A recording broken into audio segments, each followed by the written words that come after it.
Welcome to the Hey Boomer podcast, the live show that shares inspiring stories and thought-provoking conversations. Today, we are talking to Durrell Hood about an epic cross-country bicycle trip that he took. My name is Wendy Green, and I am your host for Hey Boomer. Hello, Hey Boomer listeners. I hope you all are staying warm. It's a little chilly here today. Have you all been following the posts I've been posting to Facebook and LinkedIn? They have been all about adventures. The first was of Winnie the Pooh holding some balloons going up towards a beehive. And full disclosure, Winnie the Pooh is one of my very favorite characters. And as he was floating up, the caption said, "As soon as I saw you, I knew an adventure was going to happen."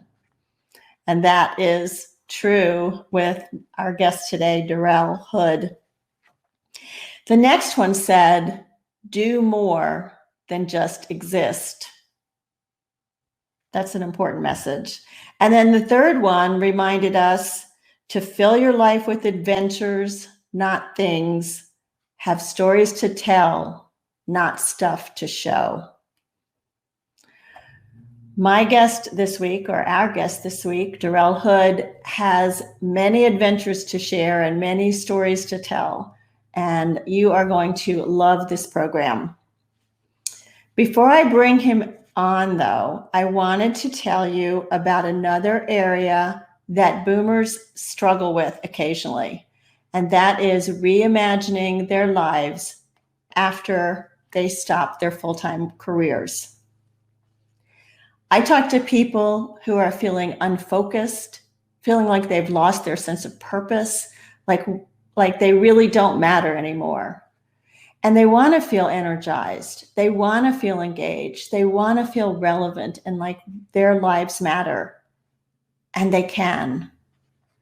So if you or anyone you know is having those feelings in that situation, please give me a call and we can set up a 30-minute consultation to talk about my 8-week program, Turn Your Retirement Upside Down. In 8 weeks, we are going to cover so many amazing areas to get you back into that rhythm of feeling like life has meaning and purpose, and you are going to love it. So drop me an email. We can chat, and I'll tell you what, in 30 minutes, you're going to start to get some insights anyway. There's no obligation, so let's chat if you would like to. I also wanted to say something about community before I bring Durrell on. Good news today. We reached 300 followers in the Hey Boomer community on Facebook. Woohoo! Way to go, Hey Boomers. So I'm very excited about that. And it's because of you. It's because you all are coming together to form this community, to be part of it. And being part of it is also being engaged with our guest. So I am looking for great engagement, questions, comments, congratulations to him for the things that he's done. This is your community, and we together are really making this something special. So with that, I am going to bring on Durrell and introduce you. Hi, Durrell. Hey, Wendy, how are you doing today? I am good. So excited to have you on. I am too. Thank you so much for having me on your program, and looking forward to talking with you about my adventures and getting to talk with some of your listeners. Thank you. So let me do a brief introduction, Durrell, and then we'll get right into your adventure. Okay. So Durrell is a boomer like us. He worked for Delta Airlines for about 30 years. And at the time of his retirement, he was working in load control and emergency response for the airline. Durrell has also been a fireman, a contractor, and an outdoor adventure guide. Not surprised at that one. Durrell has always considered himself a bit of an adventurer and an adrenaline junkie. He says, not to the extreme of maybe base jumping or fire eating, but maybe just a notch below that. He has a love for travel that is off the beaten path and for finding ways to connect with people of the area he's traveling in. In 2014, Durrell decided to ride his bike across country by himself. His wife, Kathy, was off on her own adventure, which we may get to hear a little bit about. Durrell and Kathy now live in Greenville, where he enjoys all the whitewater kayaking, mountain biking, and the wonderful outdoor opportunities this area has to offer. Is there anything I left out, Durrell? I think you've covered it completely, and you're exactly right. Everything, just a little shout out to Greenville. If you're not from this area, you need to be in Greenville if you love anything about the outdoors. It's got everything you could possibly want.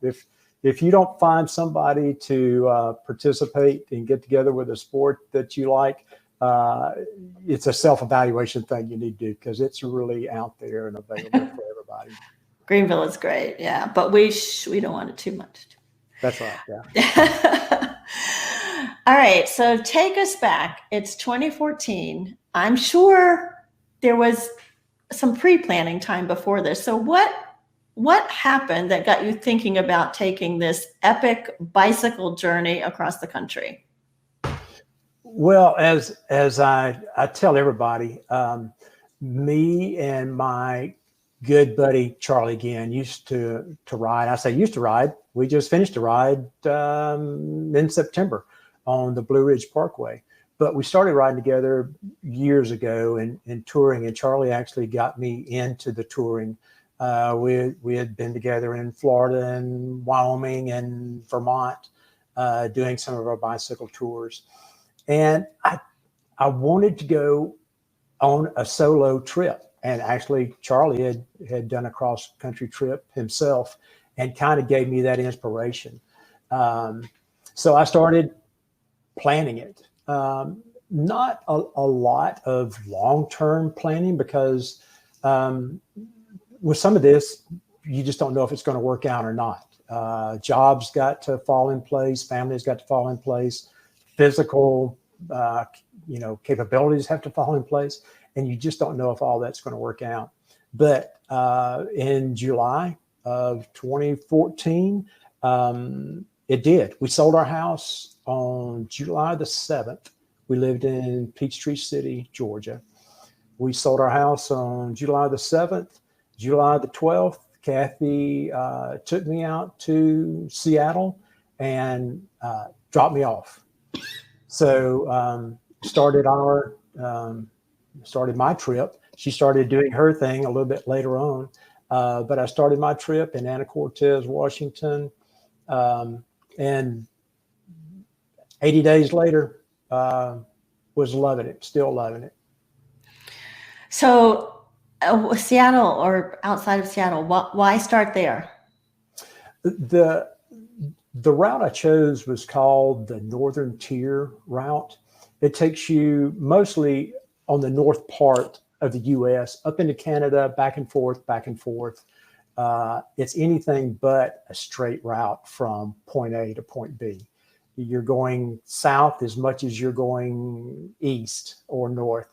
But one of the resources that I've used, and I'll be glad to share that with people, is the Adventure Cycle Association.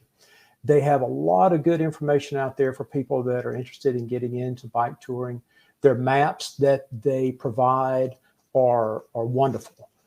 They keep you mostly off the busy roads, and they kind of give you a direction to go and follow.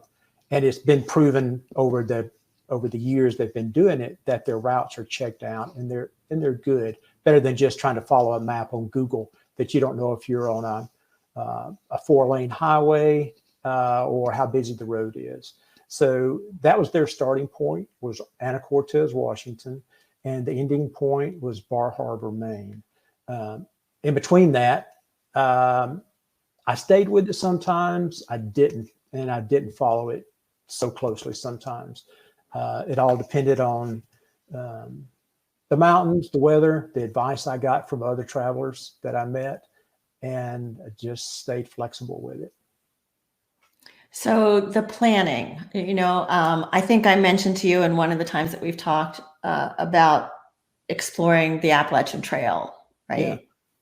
Many years ago. I'm not doing that today. Yeah. But there's a lot of planning that goes into that and support that you need along the way. How is that when you're planning a bicycle trip across the country? Well, I think it's very important to an extent. You do need to plan. You do need to prepare your equipment. There's a lot of different options out there of what you can do when you're getting ready for a ride like this, or even a shorter version of a ride.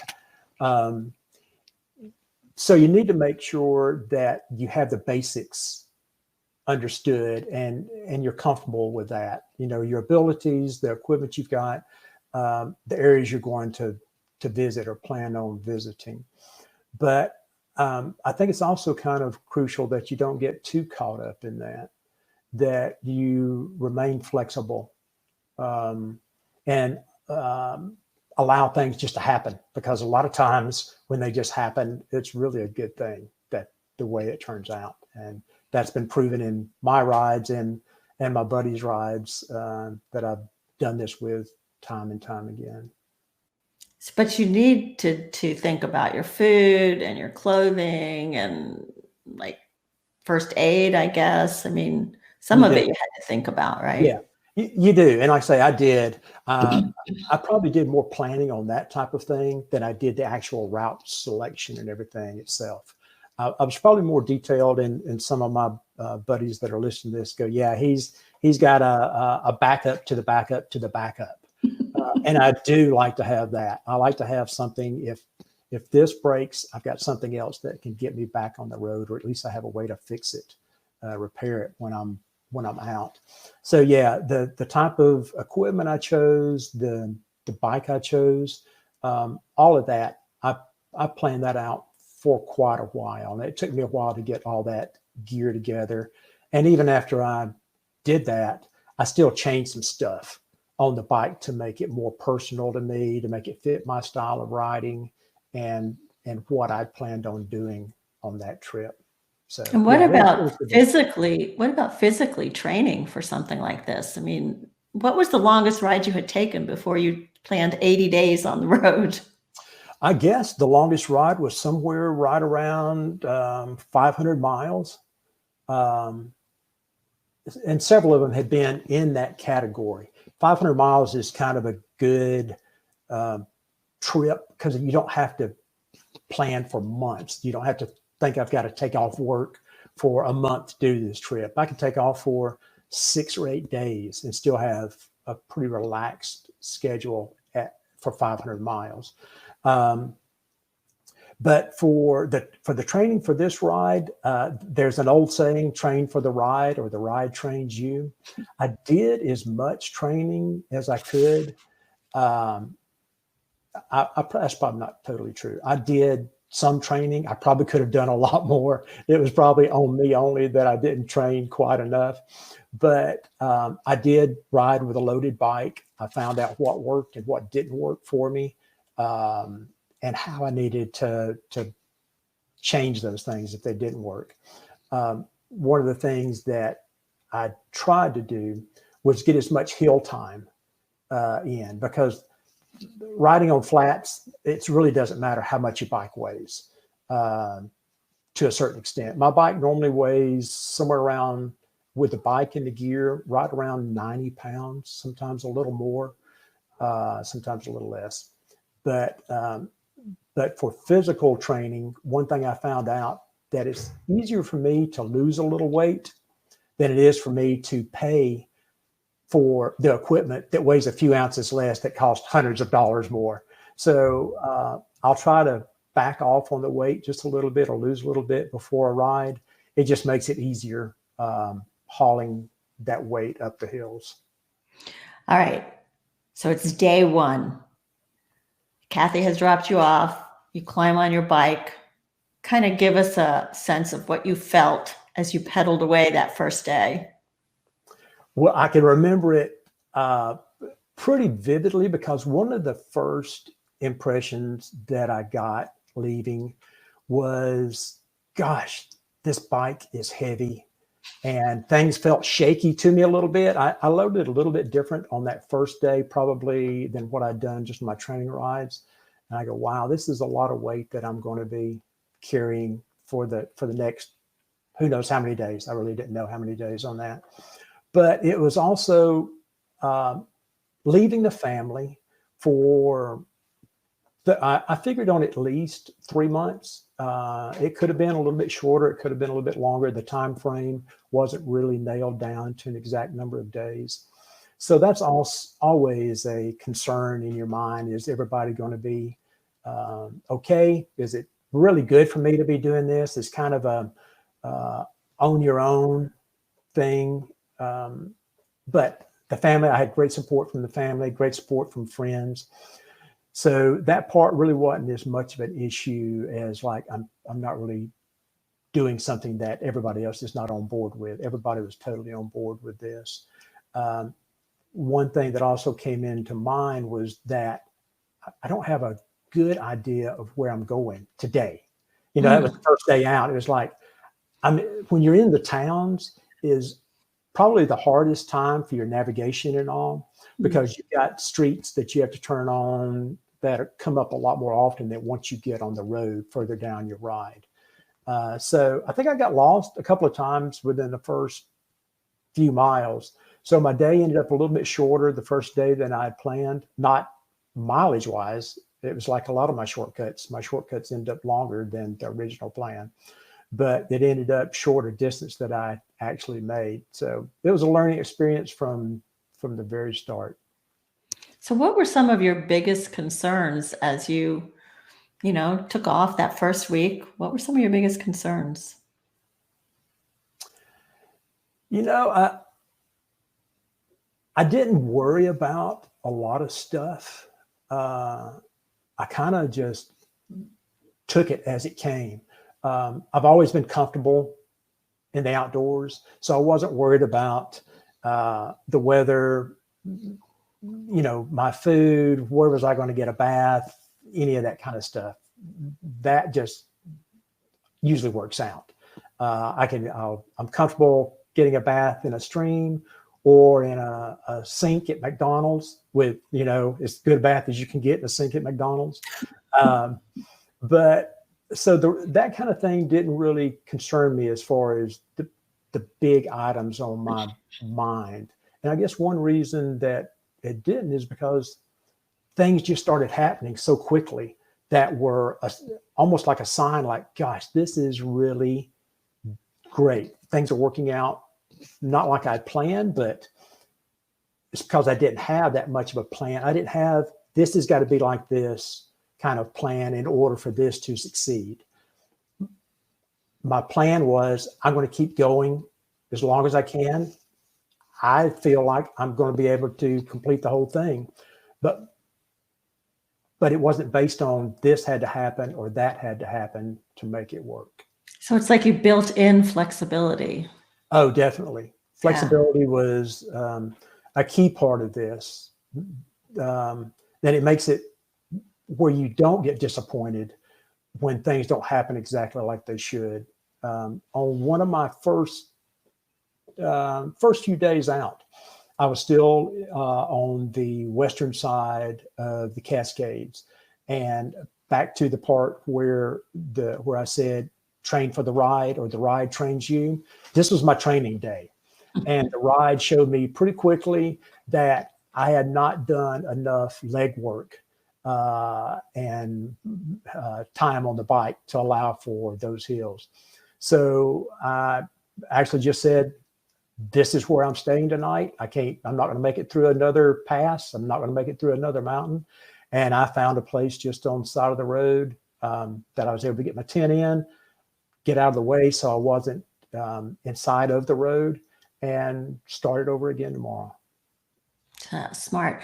Now, I'm going to show your blog post website or site because you have some amazing pictures on there also.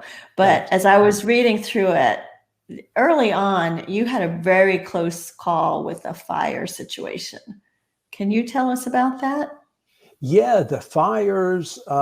It was a bad time for the forest fires out there in northwestern in the Northwest. There were a lot of people that were losing homes. The fires were widespread. They were in many different locations. So it made it where you really couldn't try to plan a route around the fires, because if they weren't there today, the fires could be there in that route that you planned for tomorrow. So I chose to just stay with the original route as long as the roads would remain open.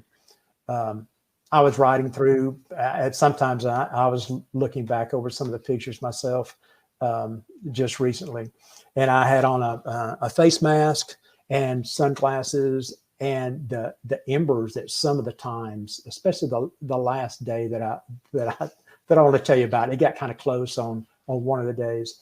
The embers were actually falling on my arms, and they were still warm. And that's when you know that you probably timed this a little closer than you wanted to. I was going up one of the passes there, and I knew they were going to be closing the roads, but I thought I could make it over this one pass in time, because the option, as I said earlier, the option was a 70-mile detour to get back over the other part of the pass that I needed to get to. And there was no guarantee that that was going to be open when I had done that additional 70 miles. So I made the choice to go on over the pass. Things started kind of deteriorating as I was going up through the climb. I had people coming down the mountain with their furniture, everything they could pack into trucks and trailers coming down. And some of the people said, it's getting worse up top, and they've closed the road at the bottom for anybody coming up. Oh. So at that point, I knew that my exit route that I thought was going to work was no longer an exit route. It was not an option to go back down the mountain. So I chose to flag down a man in a pickup truck. He was nice to throw me in the back. We got over the top, and when we got to the top, we asked the rangers and the fire crew that was up there. They said, we said, when are you closing the road? And they said, the road is closed now. We've got an airdrop coming in 5 minutes. So at that point, I knew the decision to jump in the back of a pickup and get over the top was a good choice. So that was about as close as I got with the fire situation there. The fires were constant for a while, but nothing that close again. Wow. That sounds kind of scary. Yeah, it makes you pedal a little faster. Yeah, pedal a little faster, and thank goodness for that truck, right? Right, exactly. Yeah. What about wild animal encounters while you were camping or traveling in the back roads? Did you run into any wild animals that concerned you? I was fortunate to get to hear and see some great things with the wildlife. I've got to see a few grizzly bears, never got close. And one of my posts, I was talking about coming in contact with the grizzly, and he or she was right in front of me. But when you've got a bear that just kind of shows up right there, and I'm trying to get my camera out and trying to take a picture, but there's a lot of stuff going on in your mind, I guess. Like, is this really a good idea to be doing this, for one?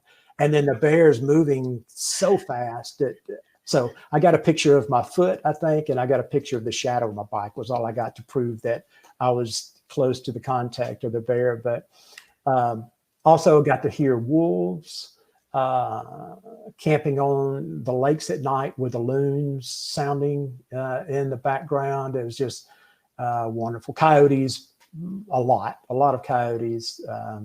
But I like being out there with nature, so they don't bother. I find it interesting. I mean, for the hiking I've done and some scuba diving, mostly I don't think the animals want to bother you. I mean, you're in their terrain, and if you're threatening them, that's different. But mostly, I don't think they want to bother you. Right. No, I totally agree. I think most people would tell you that too, that they're much more concerned about being away from you, or is at least as much concerned about getting away from you as you are getting away from them. Yeah. So, you had some wonderful encounters, and I alluded to this in the post when I was talking about this program today, about how with the divisiveness that's going on in the country, you managed to run into some absolutely wonderful, gracious people. Do you have some stories you can tell us about some of the people you encountered? Oh, there's so many stories. And as I've said before, I don't consider myself really a bicyclist. I'm a person that has found that my favorite way to travel is by bicycle. Mm-hmm. And for one reason of that, and for probably the biggest part of the reason is it allows you to slow down and take time to meet the people that are out there, that are out there everywhere. And the people that are wanting to help, the people that are just wanting to talk. I've met people in so many occasions. I've got a buddy of mine that I keep up with now, and Matthew may even be out there watching now. But I met Matthew on the bicycle. I think we were in North Dakota at the time. We both happened to wind up in a McDonald's on a rainy, cold afternoon, both of us looking for a camping spot, and ended up within just a matter of minutes. We decided that, hey, this is good. This can work out. Let's just get us a hotel room, find us a place to stay tonight, and forget this camping in the wet weather. Matt and I have been friends ever since then. I've met people that just will pull up at a red light, say, "Have you got a place to stay tonight?" I had a guy that stopped and said, "Are you looking for a place?" And I said, "Well, yeah, I am." He said, "I've got a house. It's open to bicycle tourists." He said, "If you want to go there, you're welcome to stay there." He led me to the house. I stayed there. The gentleman makes honey. He has a honey farm, or he raises beehives, and it's called Stingers.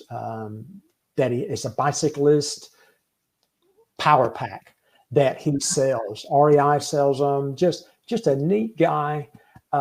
Stayed in his house. He just left open. He opened the door and said, "Make yourself at home." That just happened time and time again.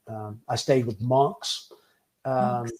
That I also found that through the word of the travelers going the other way, passing me, they said, "You've got to stay when you get to Richardson, North Dakota, you've got to stay with the monks." He said they don't advertise it. You have to just go up, start knocking on doors. And I did. One of the greatest experiences of the trip, getting to meet Father Odo, getting to sing with the monks, sit with them in the church. It was hard to describe. Just amazing.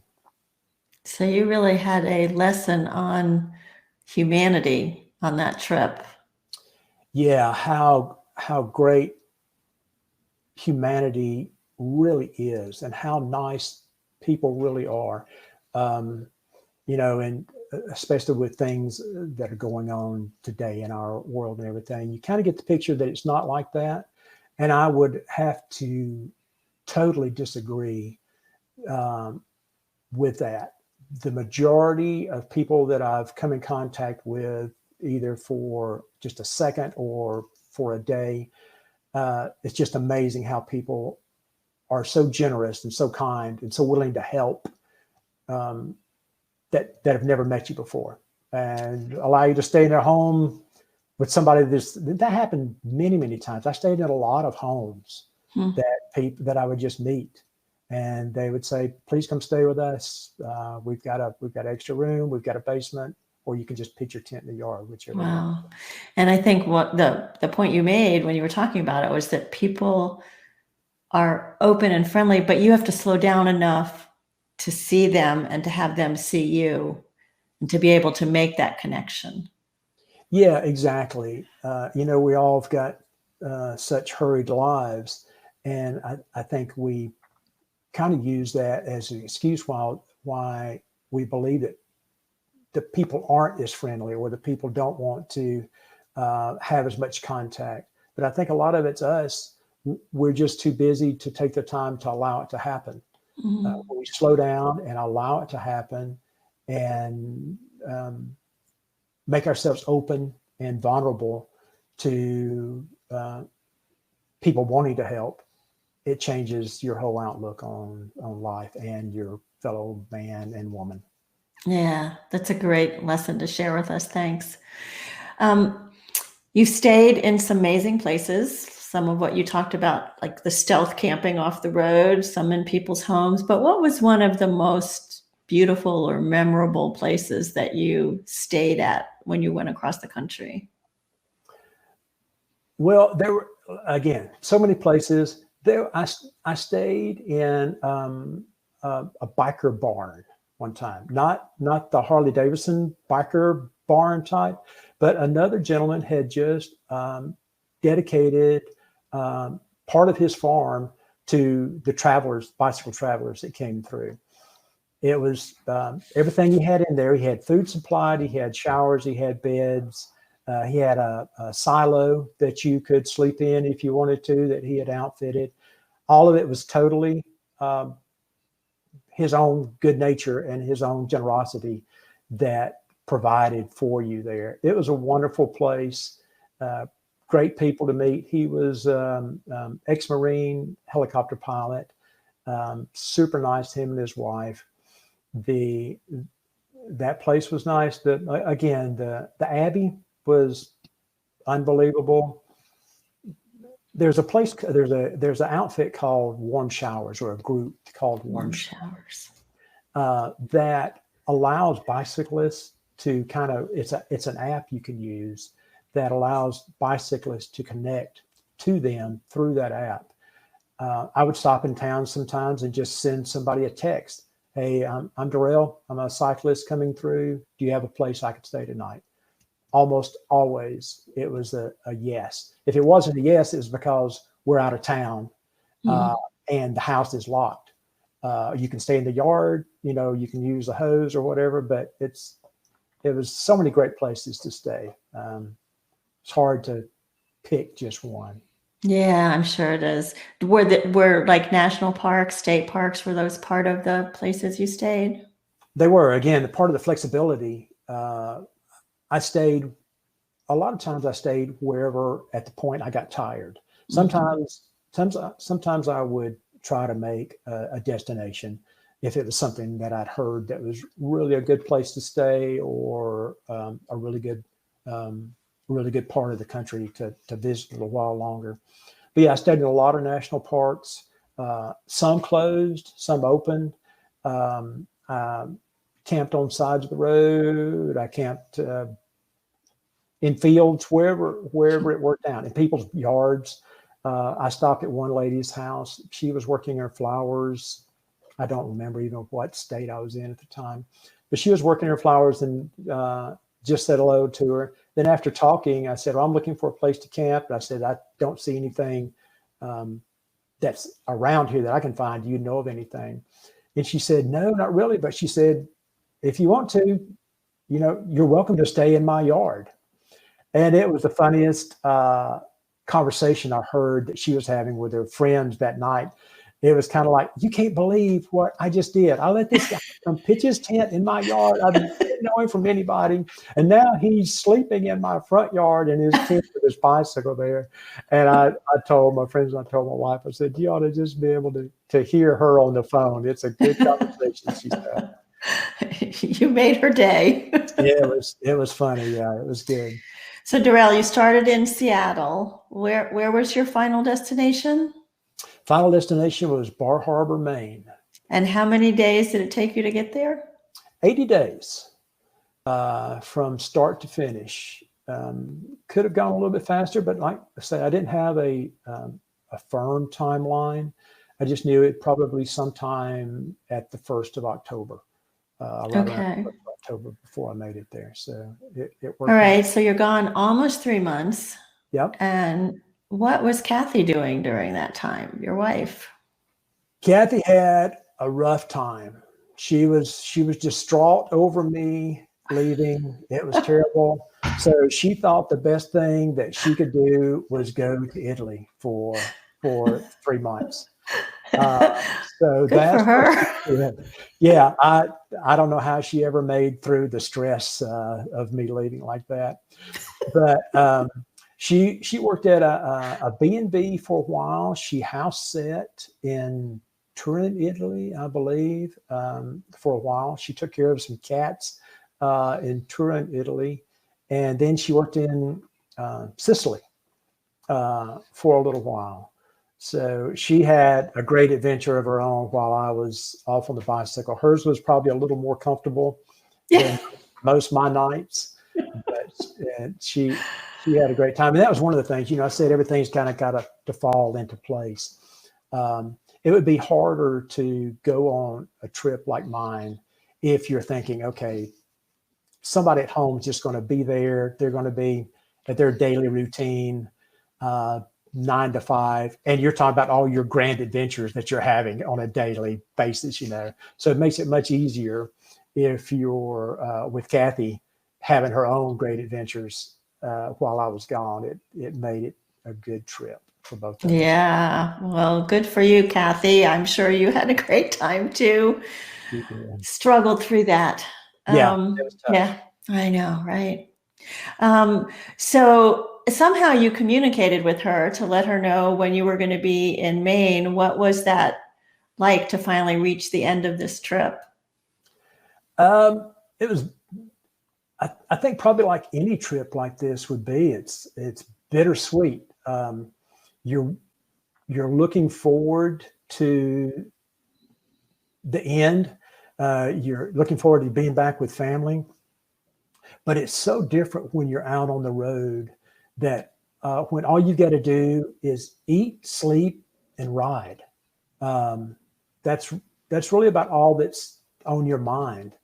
Your mind has the time to go everywhere, but all you've really got to do is eat, sleep, and ride. So when you come back to the real world, or whatever you want to call it, it's a different mindset that you have to put yourself back in. It was awesome to get back with my wife again and for us to start planning our travels together again. But at the same time, it was a little bit sad to think that, okay, this journey that I've enjoyed so much for the last 80 days is coming to an end tomorrow. And it was such a great adventure and such a wonderful life experience that you still find it kind of hard for that kind of thing to end. Yeah, I bet. How would you say this journey changed you, Durrell? Or did it? I think so.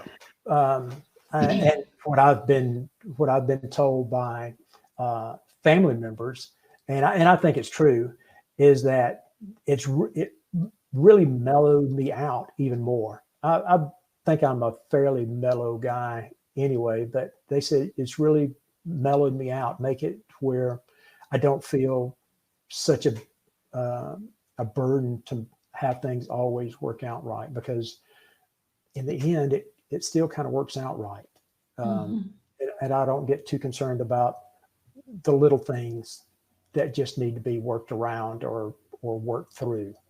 I'm very fortunate to have a great family, great friends, and a faith that allows me to understand that sometimes you just have to deal with what's going on, and things will get better. Well, it's a very Zen statement. You said, eat, sleep, ride, repeat. Yeah, exactly. And it's a great weight loss program. So I think I kept saying I was going to write a book, how to eat anything that doesn't get out of your way and still lose weight. And all you got to do is ride 80, 90 miles a day and it can happen. I want to share some of the comments that we've had. Sure. A friend of yours, Derek Lawhorn, is on, and he says, I tried to get you to come visit for the mountain training, old buddy. Yeah, he did. And I never could keep up with him. He's a great friend, and he's amazing. One of our boomers, Doris, says that she has 3 brothers and 1 sister-in-law who have made the trip from east to west. Wow. Yeah, so she didn't go with them, but yeah. Is there a difference going east to west or west to east like you did? Supposedly the winds, I don't know if there's really too much of a difference. But supposedly the winds tend to blow more west to east on a general consensus. There were days and weeks where I totally disregarded that theory completely.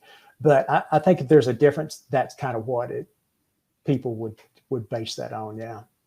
So you had the wind at your back more potentially going west to east. Yeah, that was the potential. Like I say, I'm not sure if that held up. So it's true. And maybe it was me just whining, feeling like the wind was always at my face. But but it seemed like the wind did not stay at my back as much as I planned. And because of your comment about running across so many kind people, June says there's an old story that you find the kind of people you are, kind people when you are kind. Well, I think that's probably true. And I think it kind of goes back to my statement about making yourself approachable, making yourself vulnerable. And, you're not too intimidating when you're an old guy on a 90-pound bicycle, and just riding through town. It's not like you're going to walk off with a widescreen TV or anything. So people want to, they'll come up and talk to you. I tell everybody it's like having a puppy everywhere you go. So you kind of make yourself, it just lends to being approachable and getting to enjoy talking to people. So Durrell, I have to ask, do you have any big adventures planned for any time in the near future? I do have one planned,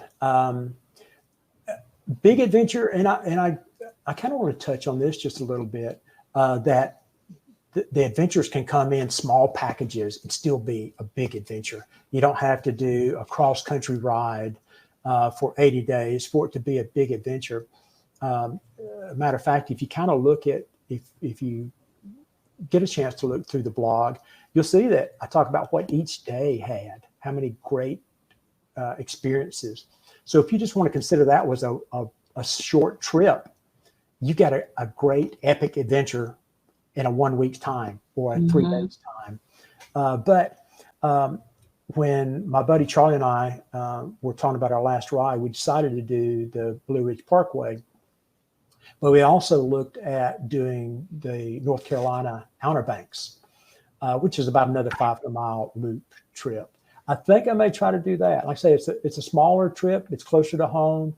But again, the great adventures don't have as much to do with the mileage and the distance as they do with the people you meet and the beautiful country you get to see. Yeah, I think it has to do with your mindset. You bring your adventure with you because of who you are. Yeah. I think so. So I always like to ask my guests if there's 1 or 2 takeaways that you would like to leave the Hey Boomer community with.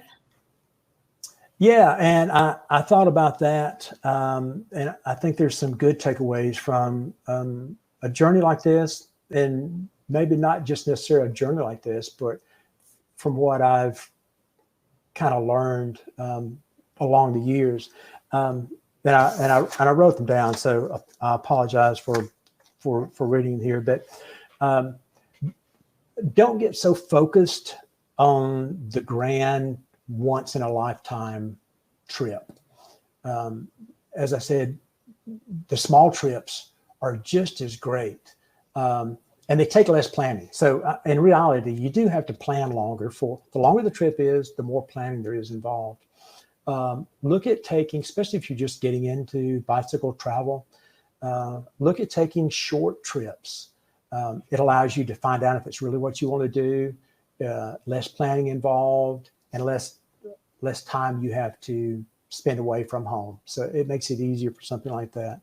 Don't overthink the situation. And that could be with a bicycle trip like this, or anything. Some of my kayaking buddies, one of their favorite terms is you think long, you think wrong. And it may apply more to something like running a rapid than it does life in general. But sometimes we can think ourselves out of doing stuff. If we just say, okay, I've got the time, I think it's going to work out, let's just go for it. What's the worst that can happen? I got to turn around and come home. I'm already home. So how bad can it be? Just have to come back. It's something we've discussed earlier though, but allow yourself to be approachable, slow down, be open to other people with different views, different mindsets, and that are different than you, and find out how much we really have in common, not the differences that we've got to work through. And when you're on a bike, it makes it really easy to do that because you have the time to get to know people more than just passing by at 60 miles an hour. I love that. I should have called this the wisdom of bike touring, because it does really sound like you learned some wonderful lessons, Durrell, and thank you so much for sharing those with us. Well, thank you very much. I really enjoyed it, and it was a pleasure getting to talk with you today and getting to be on your show. Yeah, and I've got your link to your blog. I've shared it a couple of times. So as you go on your next adventure, we'll be watching. Good deal. And yeah, feel free to my email also. People can contact me through that if they'd like to. There's some resources that I've found over the years that I use and are very beneficial. And I'll be glad to share that with anybody that's wanting that information. All right. So if anybody wants Durrell's email, you can just send me a comment or a private message, and I can share that with you. So let me tell you about who we're going to have next week. She is a very special lady, my guest for next week. Her name is Laura O'Connell, and Laura is a global connector. And she has realized that mentorship goes both ways. As a mentor, a lot of times we think we have the wisdom, we have the knowledge, and we are there to help the other person who may be younger or more experienced than us. But Laura has found that reverse mentorship is equally as powerful. And learning from your mentee and someone younger, as we all know when we're trying to learn how to use our cell phones or things like that, you ask a kid and they're going to show you right away. So we're going to talk about reverse mentorship. Laura works with a lot of international students, helping them transition as they come here to the States for school and working with them and their families. So it should be a really, really interesting conversation. Just wanted to remind you that if you do have any questions or you want to talk about what comes next after the full-time career, drop me an email at wendy@heyboomer.biz and we can chat about that. And a couple of final comments. Let's see. Elizabeth says, thank you for sharing your adventure with us. It was nice to hear that people were welcoming and nice, especially in this divisive era. And Kate says, it was lovely to have, quote, met you today. Derek has told me a lot about you. How about that? Nice. And Gail says, this was wonderful. Thank you, Durrell. Thank you guys. Yeah, everybody enjoyed your story. Thank you, Durrell, again. Thank y'all very much. I always like to end with a quote from C.S. Lewis that says, "We are never too old to set another goal or to dream a new dream." So please join me again next week, and let's keep dreaming together. Let's keep setting our sights out onto the horizon and learning and sharing. I am so grateful for all of you. Thank you so much for joining us today, and I will see you next week. My name is Wendy Green, and this has been Hey Boomer. Thank you.